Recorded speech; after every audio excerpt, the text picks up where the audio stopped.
important. Athletes, how about confidence? Is it important? What do you think? So athletes, I'd love for you to tell me something now. I want you to raise your hand, some of you. Don't be shy. Where do we get our confidence from? Who are those people that we look to for our confidence? Yes. Our family, yes. Who else do we look for our confidence from? Anybody? Yes. Our coaches, yes. Very good. So how about this? I think that many of us, if we're honest, we depend way too much on other people for how we feel about ourselves, for our confidence.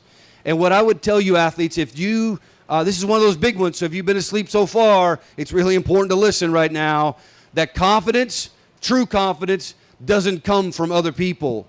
See, your parents can't wrap up confidence in a nice little bow and give you confidence. Your coach can't give you confidence. I would tell you, if your coach, you come into practice and your coach tells you every day, wow, you kind of suck, you're not very good, that could probably influence your confidence.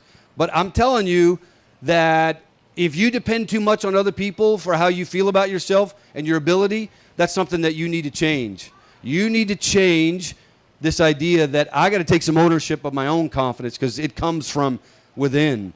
Here's a couple of things about confidence. So stop looking to other people. It comes from knowing you're prepared. You guys ever go take a test and you know you're not prepared? How confident do you feel?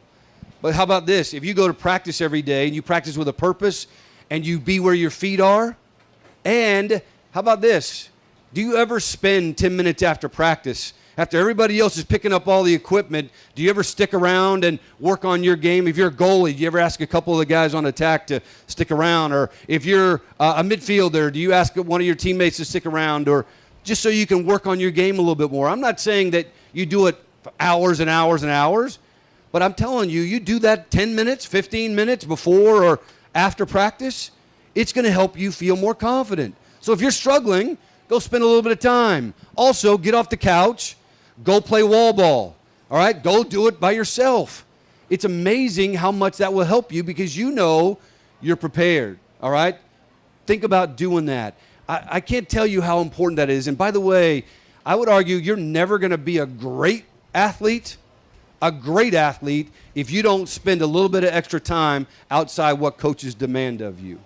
Okay, the best athletes I've ever been around, they spend extra time. I want you to have a life. You need to have a life, but you also need to be willing to spend a little bit of extra time. I would also tell you that confidence comes from this idea that I would also say that sometimes you got to fake it until you make it. You got to act confidently, not for everybody else, but for yourself, the way you carry yourself, the way you handle things. You need to be aware of your body language. Last thing I'm going to tell you, it is very mental. You might not think about it. It's very mental. It's how you play your role when you're on the bench. When you're on the bench, athletes, what is your role? To cheer on your teammates. Parents, this is really important. Athletes, when you're on the bench, I'm not telling you that you should love that you're on the bench, whether it's on your club team or your high school team. When you're on the bench, your job is to cheer on your teammates. If I come watch you play and you're upset because you should be playing, you feel like you should be out there and some kid's beating you out or for whatever reason you're not playing, and I look and everybody on the team on the side is cheering on their teammates, but you've separated yourself. You've kind of put yourself down at the end, or maybe you're even in the middle of them. Everybody's cheering them on, but you're pouting. You are not cheering on your teammates. Guess what? What you're doing is you're telling everybody here, I'm more important than this team. It's all about me.